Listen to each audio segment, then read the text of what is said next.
The humiliation began before Tiffany could even tie her apron. It started with a look. That look. The kind that says you don't belong here, but tries to dress itself up as professionalism. Magnolia Pearl wasn't just a restaurant. It was the crown jewel of Austin's elite. Oil executives, tech moguls, politicians in $1,000 boots.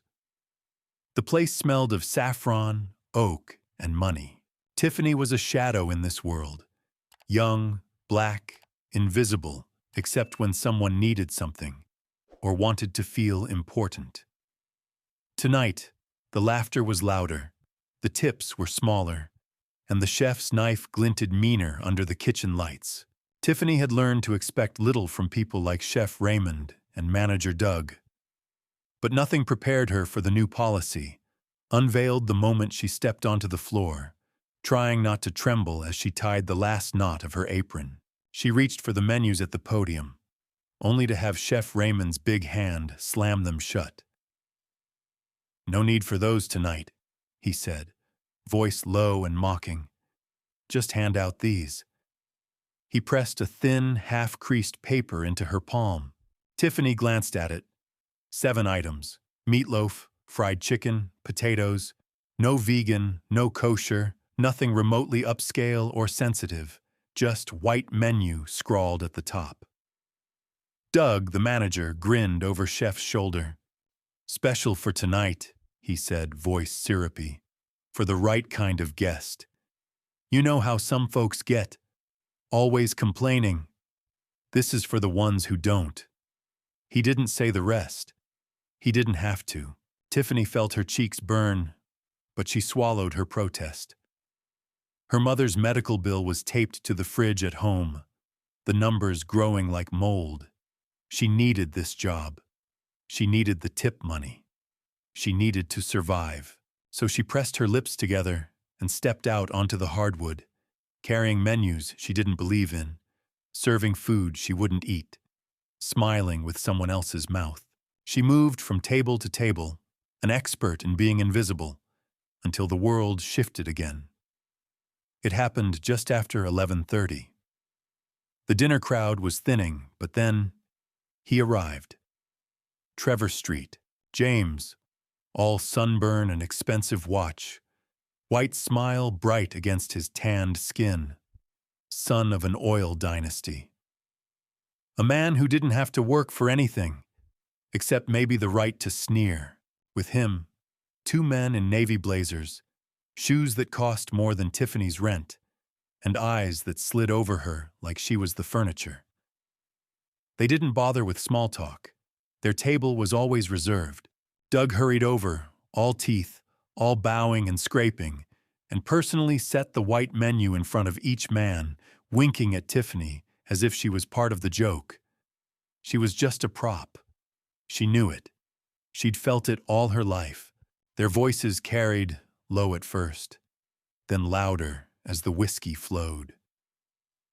They laughed about politics, women, soft men, all the things they could buy. They ate like conquerors.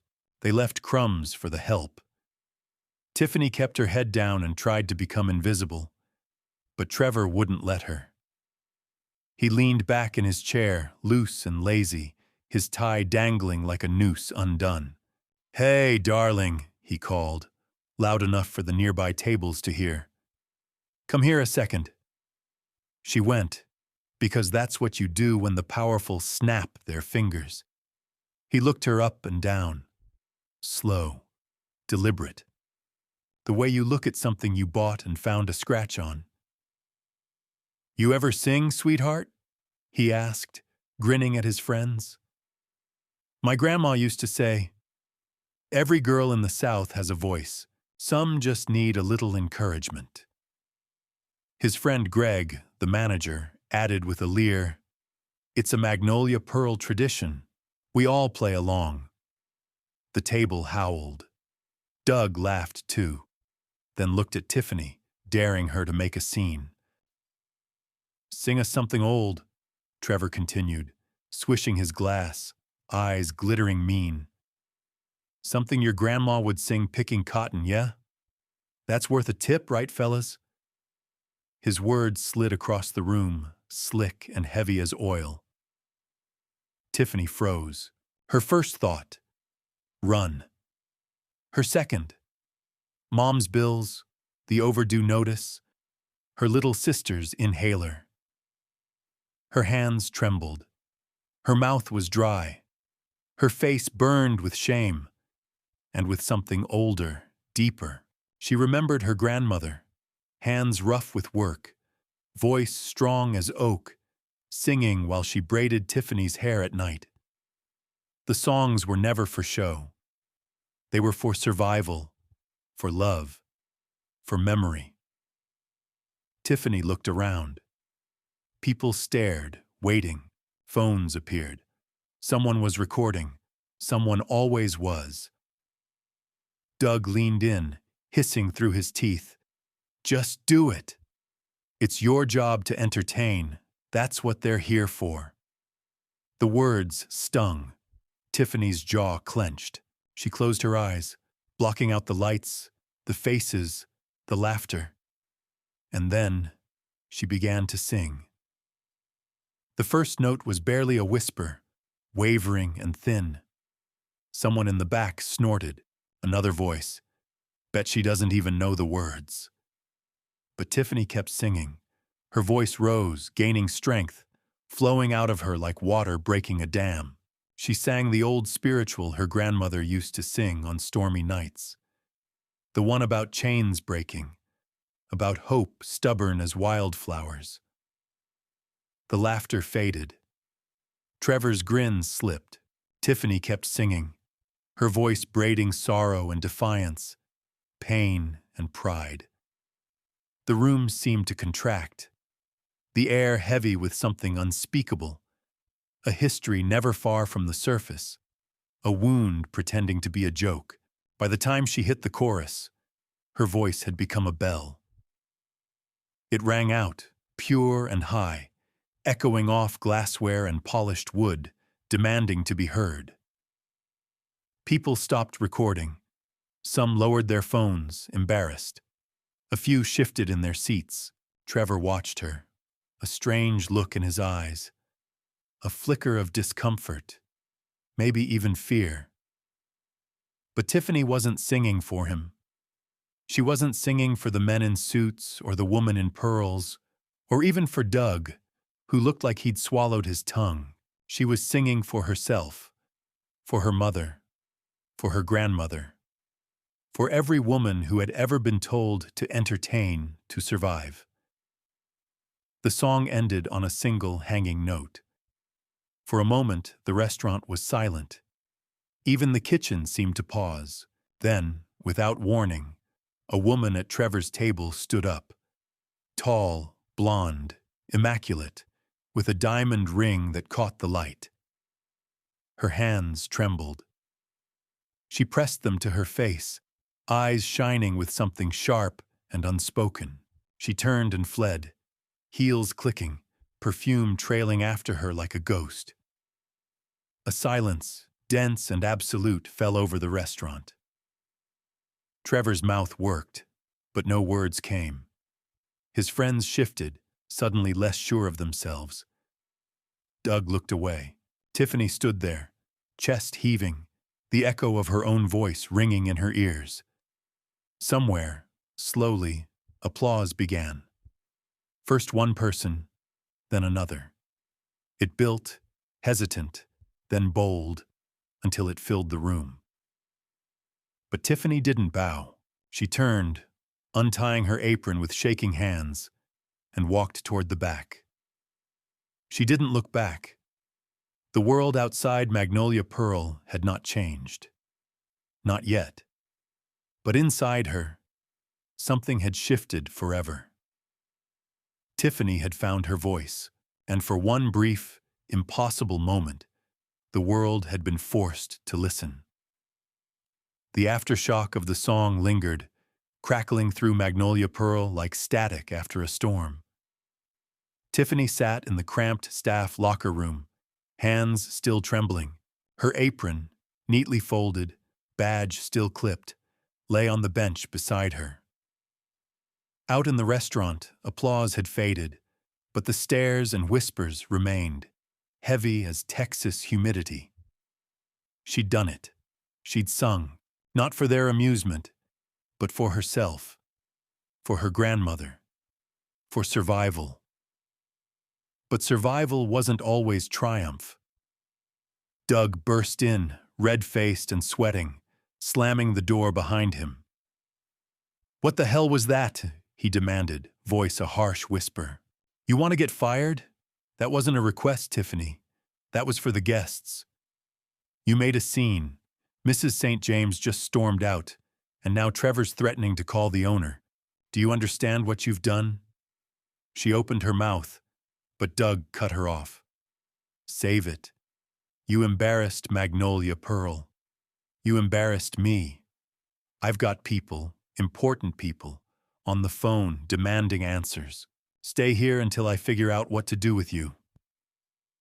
He stormed out, leaving Tiffany alone with the harsh fluorescent lights and her heartbeat drumming in her ears. For a moment, she sat perfectly still, remembering her grandmother's voice, the rough cotton sheets, the comfort of hands braiding her hair. "You are not small, Tiff. You are the whole sky, baby.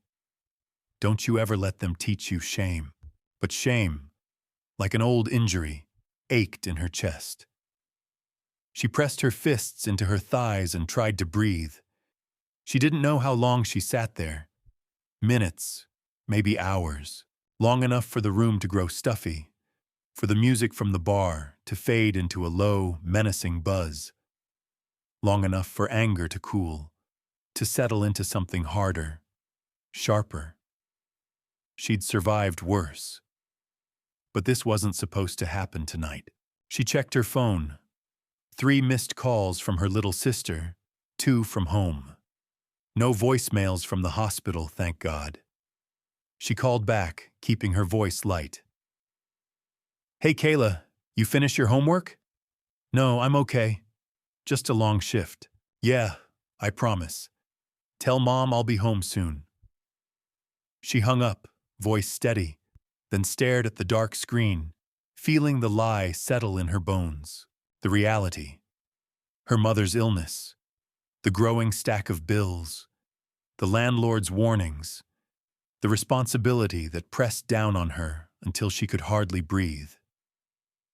She needed this job, needed every dollar, every shift, every chance to tiptoe around humiliation and keep her world from collapsing. She tried to compose herself, washed her face with freezing tap water, retied her hair, put on her work smile, the one that made her teeth ache, the one she wore like armor, and walked back out into the lion's den. The dining room was quieter now, the chaos subdued. But something had changed. Conversations paused as she passed. A few guests looked away. Others, women in pearls, men with soft hands and hard eyes, watched her openly, assessing. The ones who had laughed before now seemed unsettled, as if they'd witnessed something they couldn't quite explain. Trevor's table was empty. Only a half-empty glass and a crumpled napkin remained. Doug stood by the bar, phone pressed to his ear, voice tight with forced charm. He glanced at Tiffany, then turned his back. Chef Raymond emerged from the kitchen, wiping his hands on a stained towel. "You think you're special now?" he sneered, voice pitched just low enough for her to hear. "You made a fool of yourself. Don't come crying when you're looking for work next week." She ignored him, moving to clear Trevor's table. Her hands shook, but she kept her head high. She would not cry. Not here, not now. As she reached for the glass, she noticed something. A $100 bill, folded small, placed carefully under the plate. At first she thought it was a peace offering, a hush tip, but on the back, in careful looping script, was a single word. Sing. Her breath caught. For a moment, everything else faded. The shame, the anger, the fear. Just one word, enough to make her hands steady again. She pocketed the bill, not for the money, but for the message. The shift dragged on. The regulars thinned out. New faces appeared, younger, sharper, more restless. Word had spread, it seemed. A few guests requested the white menu, winking at her as if they were in on a private joke. Others asked if she'd sing again. She said nothing. She smiled, poured water, took orders. Her ears rang with whispers. That's the girl from last night. She's got pipes, but did you hear why she sang? Some people just don't know their place. Near midnight, she passed a group of men at the bar, their voices raised in drunken bravado. Bet she's got more where that came from. One slurred. Hey, sing us something, sweetheart. Make it good. She kept walking. Hey, hey! The man reached out, grabbed her wrist. It happened fast. The world narrowed to his grip, rough and insistent, the stink of bourbon on his breath. She tried to pull away, but his fingers tightened. Let go of me, she said, loud enough to draw attention. Heads turned. Doug rushed over, smoothing his tie, trying to diffuse the situation. Is there a problem, gentlemen? He asked, voice oily. The man released her, smirking. Just having some fun. Didn't know the help was so sensitive. Doug laughed nervously. We're all friends here, right? How about another round? Tiffany stepped back, rubbing her wrist, her heart pounding. She wanted to scream, to throw her apron in Doug's face and walk out. But she didn't. Not yet. Flashback. Tiffany, at 10 years old, kneeling in her grandmother's kitchen, learning how to braid dough for sweet bread. Life's like this, her grandmother said, fingers nimble. It gets twisted up, pulls you every which way. But you keep working, keep shaping it. You don't let nobody tell you what you're worth, Tiff. Even if they're the boss, especially if they're the boss. Tiffany grinned, dough sticking to her hands. What if they get mad? Her grandmother leaned in, voice low. Let them get mad. That's not your shame to carry. By 1 a.m., the last guests stumbled out, leaving a mess of crumbs and empty glasses in their wake. The staff gathered by the bar, weary and sullen. Doug passed out the tip envelopes, avoiding Tiffany's eyes. She counted hers. Light. Lighter than usual. She looked up, catching Doug's gaze. He shrugged. Some of the tables didn't leave anything. Maybe they didn't appreciate the show. She wanted to argue, to demand what she was owed. But she just nodded, pocketed the thin envelope and finished cleaning. In the locker room, she gathered her things in silence. She felt bruised, inside and out. But she forced herself not to cry. Not here. Not where they could see her. The next morning, Tiffany woke to a pounding at the door. Sunlight barely filtered through the curtains. Her mother's voice, weak but urgent, called out. Bills, Tiff. Another notice. What are we going to do? Tiffany stared at the letter in her hands. Red ink, final warning, the weight of it crushing her. She wanted to scream, to break something, to run away. But she didn't.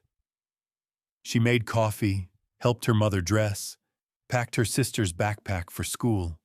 She went to work. At Magnolia Pearl, the tension was thick. Staff eyed her warily, as if she might explode at any moment. Chef Raymond ignored her. Doug handed her the shift schedule, lips pursed.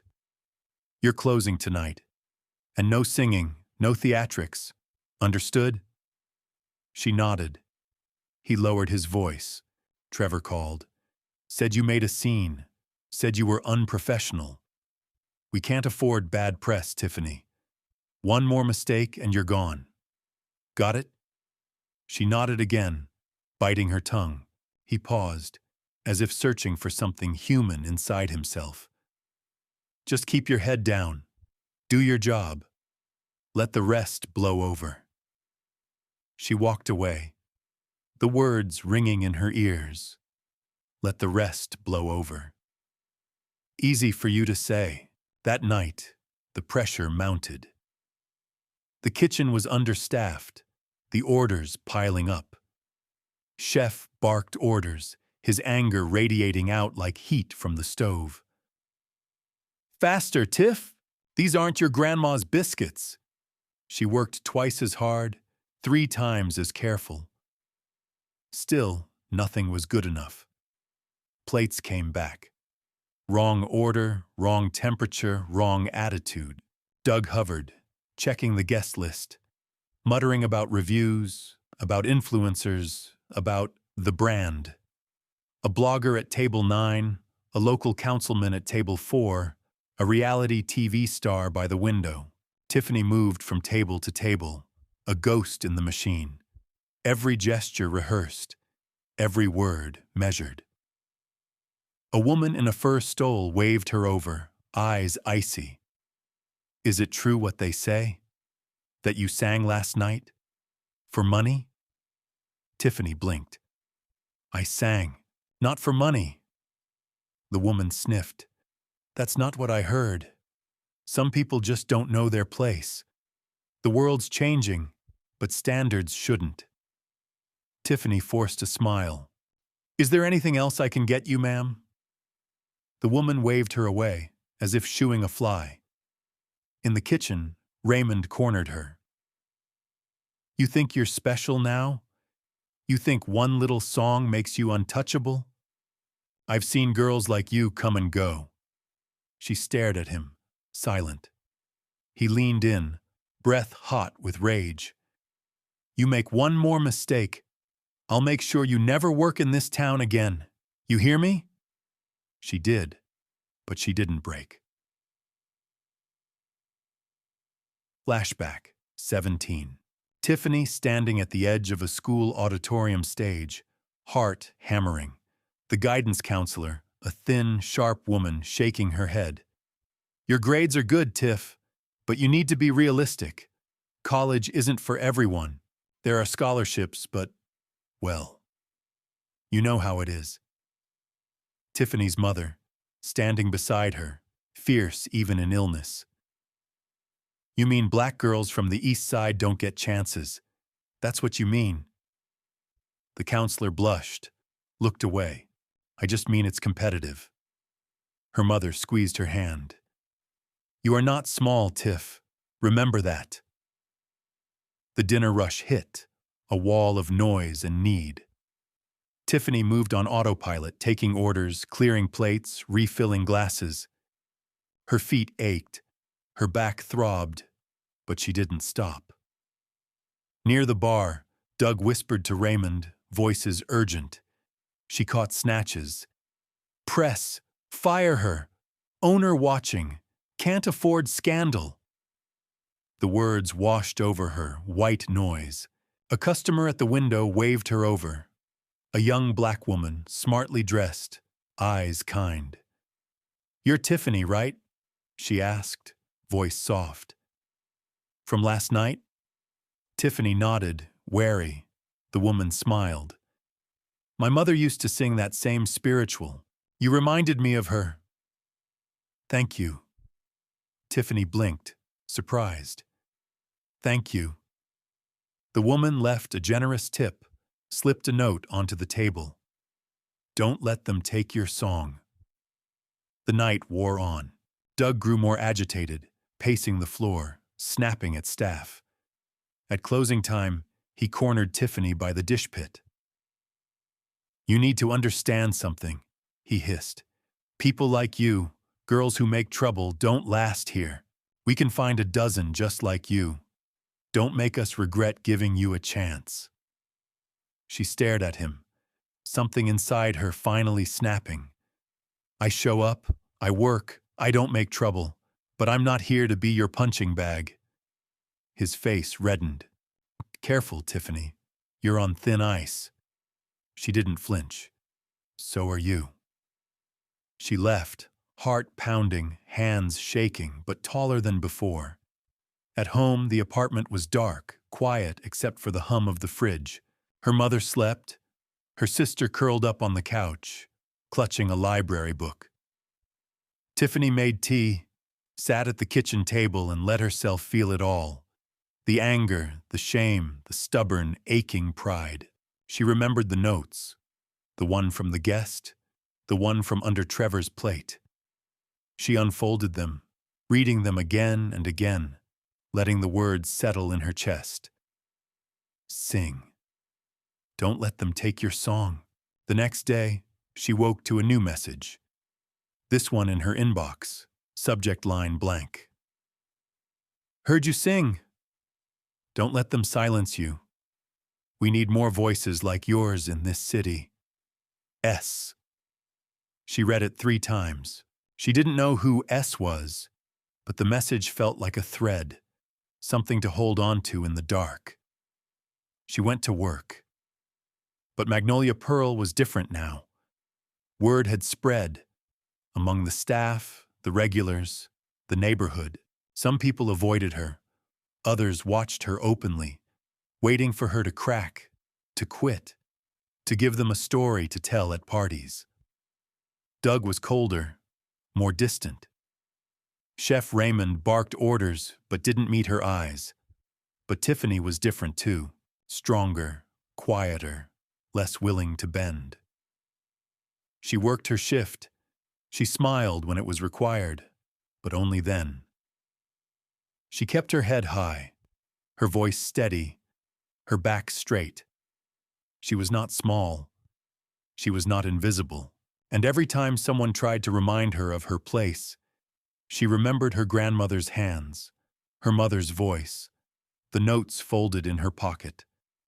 She remembered the song, and she held it close. Tiffany didn't sleep the night before she quit. Not really. Every time she closed her eyes, she heard it. The laughter from Trevor's table, the brittle applause, the cruel edge in Chef Raymond's voice.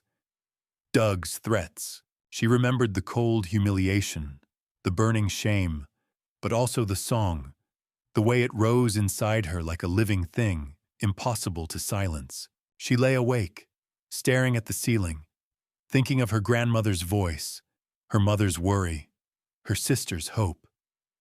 She thought about the notes slipped quietly into her life. Sing. Don't let them take your song. By dawn, her mind was made up. She got dressed. No makeup, no careful hair, just the truth of herself. And walked out, letting the door close softly behind her. The city was waking up, golden sunlight breaking across the buildings. Magnolia Pearl stood empty, the night's decadence scrubbed away, but its wounds still raw. Tiffany let herself in, feeling both invisible and too visible, an outsider to the end. She wasn't here to fight. Not today. She was here to gather her things, to reclaim her dignity, and to say goodbye on her own terms. She expected silence, maybe scorn. She expected to be ignored. What she didn't expect was her. At the front desk, beneath the cold glow of the chandelier, stood a woman Tiffany recognized from the night of the song. Tall, elegant, hair swept back, her beauty brittle as glass. Her eyes, last night shining with something sharp and pained, were red, rimmed, haunted. A single shopping bag sat by her feet. Tiffany hesitated, heart pounding. She braced herself for another insult, another lesson in knowing her place. But the woman, Sarah St. James, Trevor's wife, didn't sneer. She didn't speak right away. Instead, she stepped forward, arms trembling, voice soft as a confession. My daughter died 2 years ago. she said, each word weighted with grief. She was a singer, not professional, just someone who needed music the way most people need air. She sang that same spiritual on her last day alive. Tiffany swallowed, stunned. I thought I'd never hear it again. I thought I'd lost her voice forever, Sarah continued, fighting to hold herself together. But when you sang, it was like she was there, in the room. I wasn't ready. I ran out because I couldn't breathe. She looked down, brushing a tear away, then met Tiffany's gaze with naked sincerity. You didn't embarrass anyone. You woke me up. She reached out, tentative, then embraced Tiffany, awkward, unpolished, but real. Tiffany felt her own walls breaking. In that moment, the kitchen, the laughter, the humiliation, all of it faded. It was just two women, joined by loss and music, in the stillness of the morning. Sarah stepped back, smoothing her dress, finding her composure. I did something, she said, voice trembling but determined. Maybe it was impulsive. Maybe it was overdue. But after last night, I realized this place isn't what it pretends to be. She handed Tiffany a folder, legal, heavy with signatures and stamps. I bought in. Or rather, I bought out. My lawyers called me crazy, but I had to do it. I couldn't leave this place in their hands. Tiffany stared, uncomprehending. Sarah smiled, a real, tired smile. You're an owner now, Tiffany. You own a share of Magnolia Pearl. My share, to be exact. No one can take that from you. Not Doug, not Chef, not Trevor, not anyone. Tiffany's hands shook as she opened the folder. There it was. Her name. Tiffany Lawrence. On the line beside Sarah's.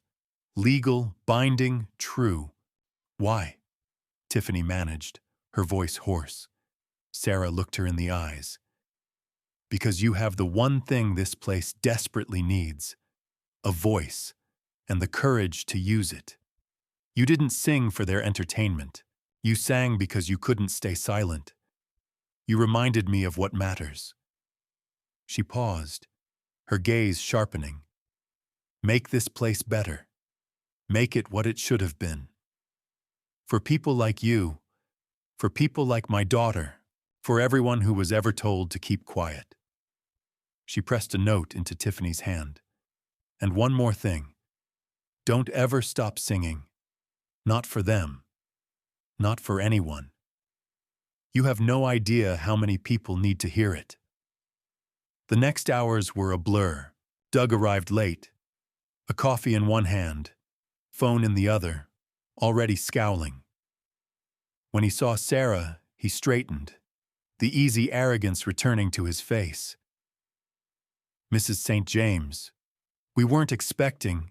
Sarah cut him off with a single look. You're done here, Doug. Clean out your desk. He sputtered, trying to argue, but she was immovable. You mismanaged. You enabled abuse. You humiliated staff and endangered the reputation of this place. You're finished. Chef Raymond stormed in, still in his whites, knives clattering at his hip. What is this, some kind of joke? I run the kitchen here. Sarah shook her head. No, you don't. You're on administrative leave, effective immediately. We're bringing in someone who understands respect. Raymond raged.